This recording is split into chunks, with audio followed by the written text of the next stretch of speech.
306. I love 306. Yeah. I do remember this piece, and I remember so much of what was going on.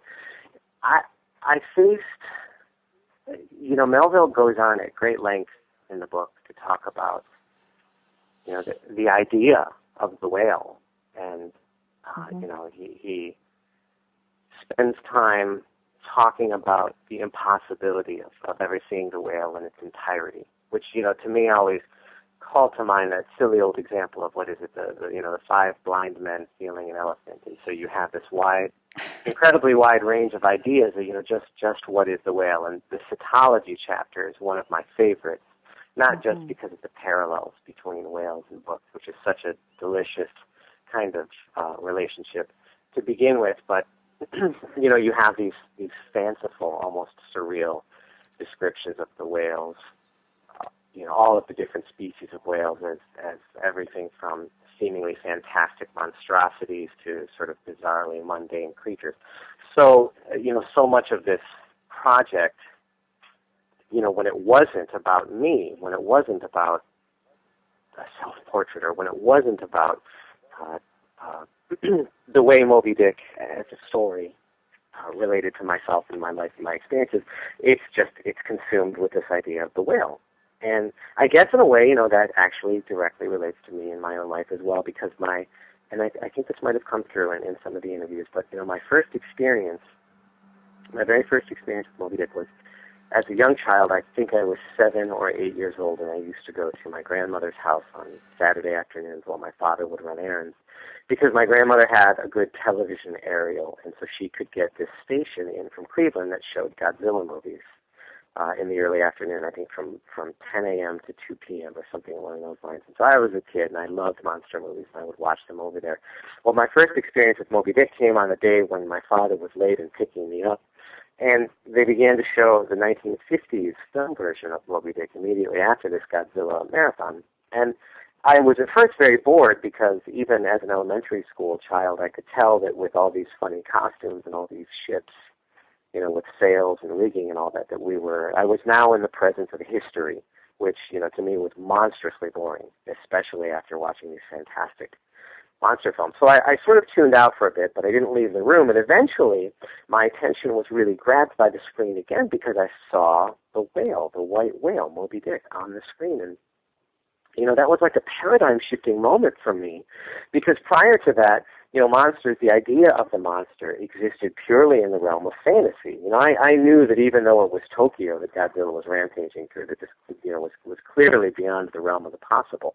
But in a strange sort of way, by anchoring, the movie, the film version of Moby-Dick, by anchoring it so firmly in the book and making it that 19th century piece, I thought I was now looking at a monster that could very well have been real, and that just completely changed my perception of the film, and that was my very first experience with it, my very first moment of fascination with the story, and it came just from a child's love and fear of monsters.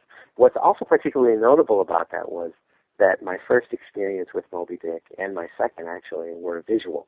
So, it didn't come to me as words on a page. It didn't come to me as a story between two covers. It came to me as this intensely affecting visual experience. And my father did come back, actually, and we watched the end of the movie together, and he told me that it was a book, and he gave me this wonderful little edition. It's a big little book of Moby-Dick, and it was 200 pages, but every facing page was an illustration. So it was 100 pages of text and 100 illustrations. So there, my second experience with Moby-Dick, and my first reading experience with it was yet again a visual one. And as visual as I was as a child, this was all perfect for me. So many of these images of the whale itself are, again, meditations on the idea of the whale. In some sense, as an artist, struggling with the frustration and the challenge of that. A whale is a fairly simple thing. And so you struggle with how to continue to represent this whale, how to continue to explore the idea of this whale in images, as it recurs over and over and over and over again in this text, whether it's Moby-Dick or a simple sperm whale or a finback or something of that sort. and so at times I would resent the challenge, but more often than not, I would love the challenge of just exploring the different ways in which I could represent the idea of the whale. What did it mean? And to abstract that even farther into to pure ideas. The whale as force, the whale as the life force, the whale as a physically violent force, the whale as God, the whale as bogeyman or night terror, and to take that simple, essentially cylindrical form and decorate it and explore it and push it farther and farther. I at first was very averse to exploring the whale in what I consider to be too typical a way, which is interesting and kind of what brings us around to this picture, because there are so many images both of Moby-Dick and whales in general, which are the fluke, the tail looming out of the water, and I just thought I don't. Maybe it's sheer obstinacy and sheer stubbornness, but I thought I didn't want to go there, and eventually I realized that I was letting my fear get the better of me, that there wasn't anything proud or boastful in that. I was just being sort of gutless. And so I forced myself to really try to find a way to explore this, and this is a more aesthetic thing than anything else, but to find a way to make this interesting. And so I thought about this one for a very, very long time, because I really wasn't sure how I was going to do this. And you can tell in many of my illustrations that the natural way that I felt comfortable drawing was one that was very precise. You can see this especially in the artwork that I was making before Moby-Dick. It was extremely precise, pen and ink or colored pencil, very, very controlled.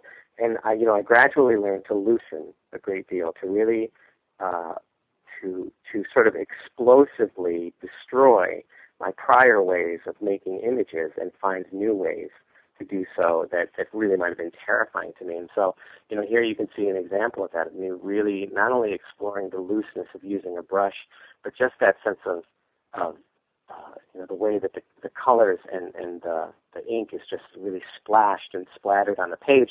And this is one of the first drawings, and by no means the only one, where the act of creation became an almost physical battle with the piece. Some of these I remember being very physically strenuous, and in spite of being in this tiny little closet, I would be sweating and aching when certain pieces were done, because it wasn't just me sitting in a chair carefully making marks on a page.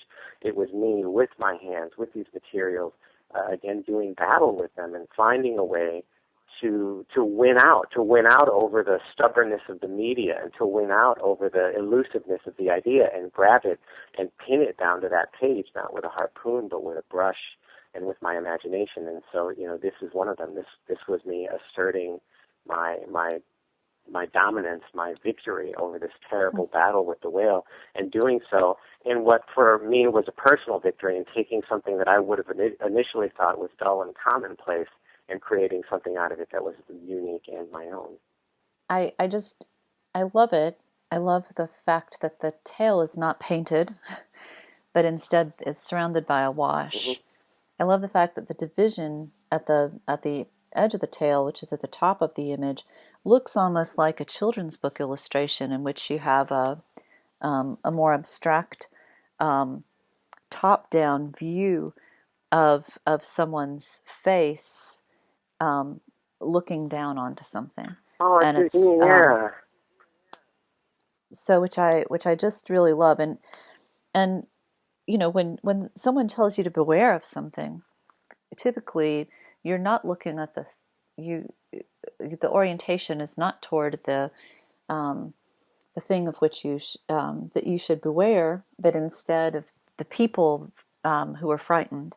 And I love the fact that we're supposed to beware of it, but here you've shown it to us, and it doesn't really look scary. It looks beautiful. Mm-hmm. And it's something that beware of it, but I refuse to even color it in. I refuse to even give it any lines. I refuse to define it except by its surroundings, which are watery. And I just love all of that coming together in this image. It's so I can see how you struggled with it. That idea of the negative... you can see the struggle on the page. Yeah, and that idea of the negative space, like you said, that refusal to color it in, that's something that came through in quite a few pieces, and actually in some of what I'm thinking of doing now. I feel myself sort of drawn back to the book now. That's an idea that keeps coming back to my mind, is that, the whale is so often defined. This, Moby-Dick, the white whale, is so often defined by what is not there, what I leave out.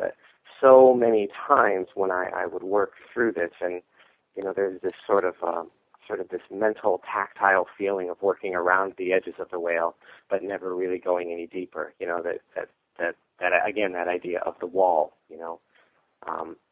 And that I can't really, sometimes I can't get through that wall. So often it was defined for me by that idea of negative space. It was sometimes, like you said, that refusal to address it, but in other times it again was, that was the dividing line. That was where, as an artist and as a reader and someone who has explored the story so many times, I could go no further, because beyond that was forbidden to me and completely uncharted and completely unknowable. So the whale was often left alone by that line of division. That was for me the boundary at which I felt like I could push against but could never penetrate.